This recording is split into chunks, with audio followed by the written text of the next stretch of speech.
नमस्कार दोस्तों, स्वागत है आप सभी का आपके अपने YouTube चैनल में जिसका नाम है बोर्ड एग्जामिनेशन 2024। आज का ये वीडियो जो है कक्षा 12 की गणित विषय की सिलेबस विषय वस्तु से संबंधित है। जैसा कि मैंने आपसे पहले ही कहा है कि विषय वस्तु का मतलब है सिलेबस और सिलेबस ही सफलता की कुंजी है।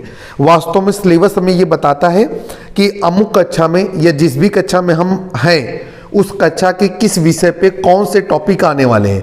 तो जैसा कि आपको पता है कि यूपी बोर्ड में सिलेबस में कुछ चेंजमेंट किया गया है। नवीन चेंजमेंट के अनुसार जो सिलेबस बन रहा है उसको हम आपके साथ साझा करने जा रहे हैं। आप इतनी मोटी किताब पे पूरी तरीके से अध्ययन ना करके केवल सिलेबस वाले टॉपिकों को कवर करेंगे तो निश्चित ही आप एक बेहतर स्कोर कर पाएंगे। तो जैसा कि आप सभी लोगों को मालूम है कि कक्षा 12 में गणित का एक पेपर होता है और ये पेपर 100 अंकों का रहता है। इसका स्वरूप कुछ इस तरीके से है कि इसे 6 इकाइयों में बांटा गया है। पहली इकाई है संबंध एवं फलन, 10 अंकों की आएगी। फिर दूसरी इकाई बीजगणित है, ये 15 अंकों की आएगी। कलन 44 अंकों का आएगा। सदिश तथा त्रिविमीय ज्यामितीय 18 नंबरों की आएगी। रैखिक प्रोग्रामन ये 5 नंबरों का आएगा और प्रायिकता ये 8 नंबरों की आएगी। तो हम आपको बताना चाहते हैं कि एक एक इकाई में कई चैप्टर रहते हैं और चैप्टरों के अंदर टॉपिक होते हैं। आइए अब देखते हैं कि किस इकाई में कौन कौन से चैप्टर शामिल किए गए हैं और उनके टॉपिक क्या क्या है। सबसे पहले बात करेंगे इकाई 1 की, जिसका नाम है संबंध तथा फलन। इकाई 1 के अंतर्गत 2 चैप्टर आएंगे आपके। इकाई 1 संबंध एवं फलन, जैसा कि अभी आपको बताया कि 10 नंबरों का आने वाला है। इसके अंदर 2 चैप्टर हैं। पहला चैप्टर है संबंध तथा फलन और दूसरा चैप्टर है प्रतिलोम त्रिकोणमितीय फलन। अब देखते हैं संबंध एवं फलन में संबंधों के प्रकार पर आधारित प्रश्न आएंगे और ये जो प्रकार होंगे वो स्वतुल्य, सम्मित, संक्रामक तथा तुल्यता संबंध पर आधारित होंगे और ऐकिकी तथा आच्छादक फलन पर आधारित प्रश्नों को इस अध्याय से पूछा जाएगा। देखिए ये वीडियो जो है हमने खास करके हिंदी मीडियम वाले बच्चों के लिए बनाया है, लेकिन इंग्लिश मीडियम के जो बच्चे यूपी बोर्ड से पढ़ रहे हैं यदि वो हिंदी भाषा को समझ पाते हैं तो उनके लिए भी ये वीडियो बहुत महत्वपूर्ण होने वाला है।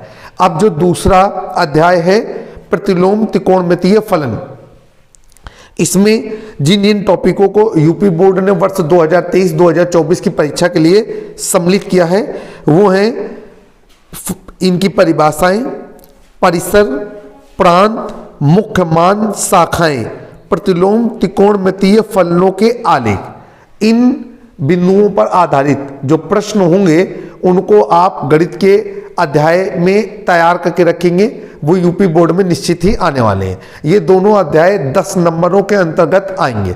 अब चलते हैं जो दूसरी इकाई है बीजगणित, ये 15 अंकों की आएगी। बीजगणित इकाई पे भी 2 चैप्टर हैं। पहले चैप्टर का नाम है आव्यूह और दूसरे चैप्टर का नाम है सारणिक। अब यहाँ पर आव्यूह चैप्टर में क्या क्या आएगा उसे देखते हैं। आव्यूह की संकल्पना, संकेतन, आव्यूह का क्रम, आव्यूहों में समानता, आव्यूहों के प्रकार और शून्य तथा तत्समक आव्यूह, आव्यूह का परिवर्त। आव्यूह का परिवर्त मालूम है ना आपको, जैसे कोई एक आव्यूह है ए तो आव्यूह का परिवर्त हो जाएगा ए इनवर्स। बहुत सारे लोग इसे बोलते हैं ए की पावर -1। सम्मित तथा विसम्मित आव्यूह, आव्यूह पर क्रियाएं और कौन कौन सी क्रियाएं, योग की क्रिया, गुणन की क्रिया और अदिश गुणन।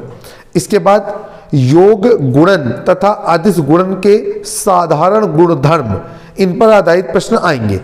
आव्यूहों के गुणन की अक्रम विनियमितता तथा अशून्य आव्यूहों का अस्तित्व, जिनका गुणन एक शून्य आव्यूह है और क्रम 2 के वर्ग आव्यूह तक ही ये प्रश्न सीमित रहने वाले हैं।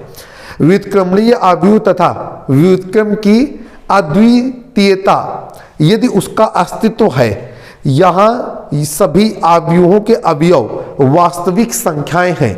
मतलब केवल वही प्रश्न आएंगे जिनके अंदर जो आव्यूह के अवयव हैं, जैसे 2/2 का कोई आव्यूह है तो उसके अंदर 4 अवयव होंगे तो वो वास्तविक संख्याओं से संबंधित होंगे। और आपको पता है ए इनवर्स ज्ञात करने का रूल होता है जब आप उस रूल को लगा लेंगे और वो रूल फॉलो अप हो रहा है तभी आप आव्यूह का व्युत्क्रम ज्ञात करेंगे। अब जो दूसरा अध्याय है इकाई 2 का, उसका नाम है सारणिक। इस सारणिक अध्याय से क्या आएगा, एक वर्ग आव्यूह का सारणिक आएगा जिसका जो क्रम होगा वो होगा 3/3 का वर्ग आव्यूह, और उप सारणिक तथा सहखंड आएंगे। सारणिकों के अनुप्रयोग, सारणिकों में त्रिभुजों का क्षेत्रफल ज्ञात करने में सारणिकों का प्रयोग, सहगुणज सहखंडज आव्यूह, सहखंडज आव्यूह जानते हैं ना, अंग्रेजी भाषा में इसे कहते हैं एडजॉइंट ए। अगर कोई आव्यूह ए है तो उसका सहखंडज आव्यूह कहलाएगा एडजॉइंट ए। सहखंडज आव्यूह तथा आव्यूह का व्युत्क्रम, संगत असंगत तथा उदाहरणों द्वारा रैखिक समीकरण निकाय के हलों की संख्या ज्ञात करना। इसके बाद 2 अथवा 3 चरों में रैखिक समीकरण निकाय हो उनका अद्वितीय हल ज्ञात करना आव्यूहों की मदद से। आव्यूहों के प्रतिलोम का प्रयोग कर इन्हें हल करने का भी सिस्टम हमें जानना होगा।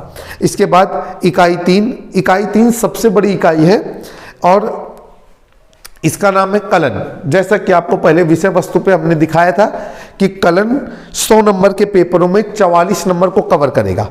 इसमें जो पहला अध्याय रहेगा वो है असततता तथा अवकलनीयता। सततता तथा अवकलनीयता आएगी, संयुक्त फलनों का अवकलन आएगा, अवकलन जानते हैं ना, डिफरेंशिएशन, और समाकलन इंटीग्रेशन।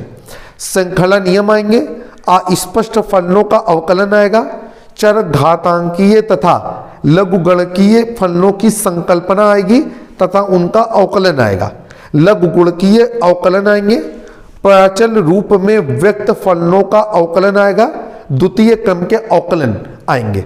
तो ये जो अध्याय है उनमें इन बिंदुओं पर आधारित सवालों को पूछा जाएगा। सिलेबस सफलता की कुंजी है, बार बार आपको दोहरा रहे हैं। आधाधुंध तैयारी करने से कुछ भी नहीं होता, प्लानिंग दार तैयारी हमें सफलता के करीब या सफल कराती है। अब जो कलन इकाई का जो दूसरा अध्याय है वो है अवकलनों में के अनुप्रयोग। ये जो हमने डिफरेंशिएशन सीखा, ये दैनिक जीवन में इनका क्या अनुप्रयोग है उन पर आधारित प्रश्न आएंगे, और इनमें जिन जिन टॉपिकों को कवर किया गया है उन्हें देखते हैं। अवकलनों के अनुप्रयोग देखेंगे, परिवर्तन की दर, वृद्धि, ह्रास, मान, फलन, इन पर आधारित प्रश्न आएंगे। उच्चतम तथा निम्नतम, प्रथम अवकल परीक्षण की ज्यामितीय प्रेरणा तथा द्वितीय अवकल परीक्षण उपपत्ति लायक टूल पर आधारित प्रश्न भी आएंगे। सरल प्रश्न आएंगे जो विषय की मूलभूत सिद्धांत को समझ दर्शाते हैं तथा वास्तविक जीवन से संबंधित हो। ऐसे प्रश्नों को भी शामिल किया जाएगा जो अवकलन के अनुप्रयोगों के अंतर्गत जो हमारे दैनिक जीवन में शामिल होते हैं।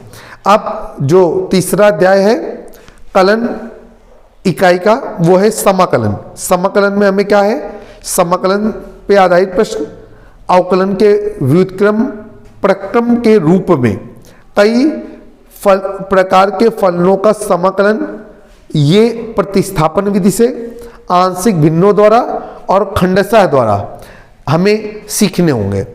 इसके बाद केवल निम्न प्रकार के सरल समाकलनों का मान ज्ञात करना और उन पर आधारित प्रश्न आएंगे। किस प्रकार के, एक तो प्रकार है कि समाकलन dx upon ax square plus bx plus c, दूसरा है समाकलन px plus Q upon ax square plus bx plus c dx, फिर तीसरा है समाकलन px plus Q upon under root ax square plus bx plus c dx, फिर चौथा समाकलन under root ax square plus bx plus c dx, और पांचवा है इंटीग्रेशन ऑफ, इंग्लिश में अगर बोलेंगे तो वो इस तरीके से बोलेंगे, integration of under root a square plus minus x square dx, और अगला है integration of under root x square minus a square dx।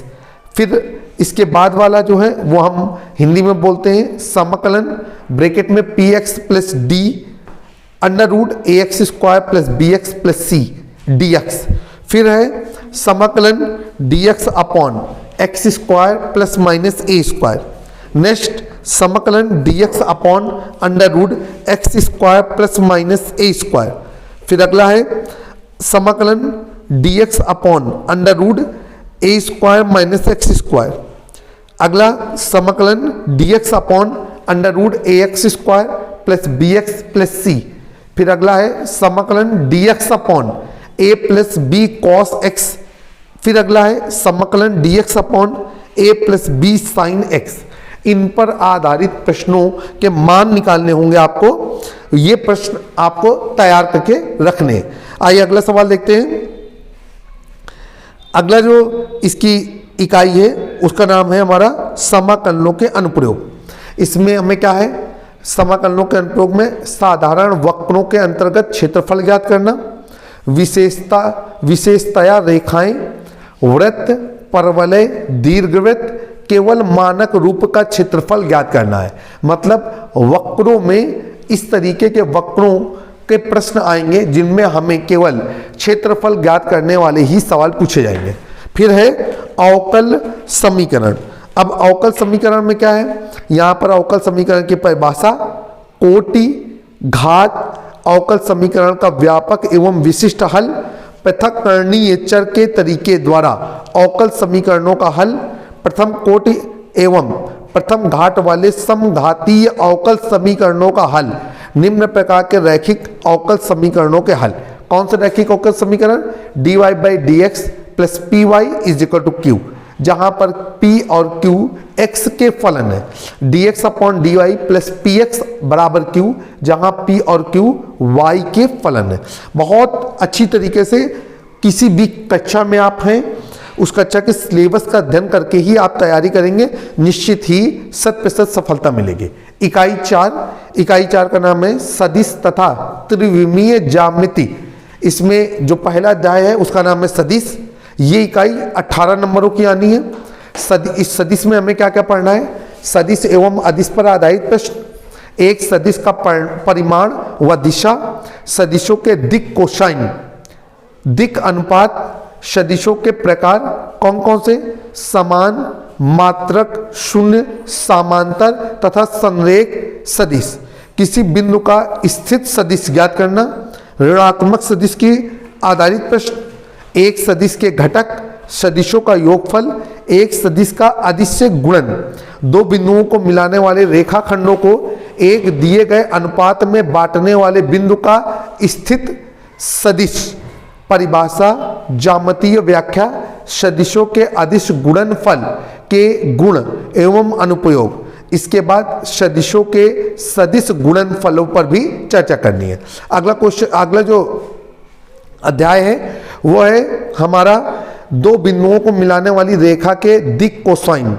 दिक् अनुपात, एक रेखा का कार्तीय तथा सदिश समीकरण, समतलीय एवं विषमतलीय रेखाएं, दो रेखाओं के बीच की न्यूनतम दूरी, दो रेखाओं के बीच का कोण, इन पर आधारित प्रश्नों को हमें तैयार करना है।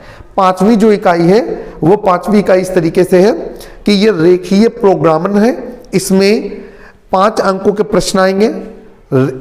इस पे हमारा एक ही चैप्टर पढ़ता है जिसका नाम है रैखिक प्रोग्रामन।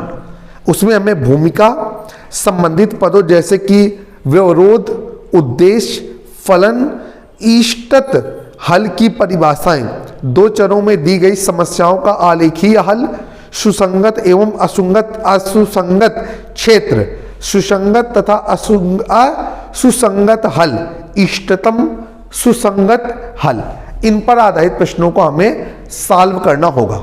अब जो 6वीं इकाई है उसमें भी केवल एक ही चैप्टर है। 6वीं इकाई का नाम है प्रायिकता। प्रायिकता में हमें सशर्त वाली प्रायिकता पर आधारित प्रश्न पढ़ने होंगे जो सप्रतिबंध प्रायिकता कहलाती है।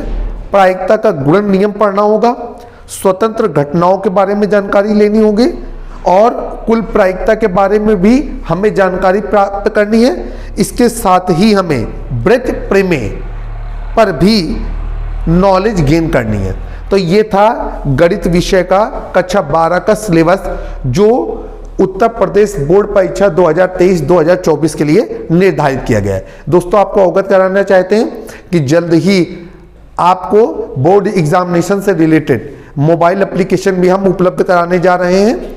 इस मोबाइल एप्लीकेशन पे आपको सभी कक्षाओं का सॉल्यूशन, मॉडल पेपर, एक्सपर्ट की राय और जो अपकमिंग एग्जाम है बोर्ड एग्जामिनेशन, उनसे संबंधित जो भी महत्वपूर्ण खबरें प्रकाशित होंगी वो उपलब्ध कराए जाएंगे। आप जब ये वीडियो देख रहे हैं तो एक बार डिस्क्रिप्शन बॉक्स जरूर चेक कर लें। यदि तब तक हम अपनी एप्लीकेशन को लॉन्च कर चुके होंगे तो उसका लिंक आपको डिस्क्रिप्शन बॉक्स में जरूर मिलेगा। जल्द ही एक नए वीडियो में फिर से मुलाकात होगी। तमाम जानकारियों के लिए हमारे चैनल पर जुड़े रहें। जय हिंद, जय भारत।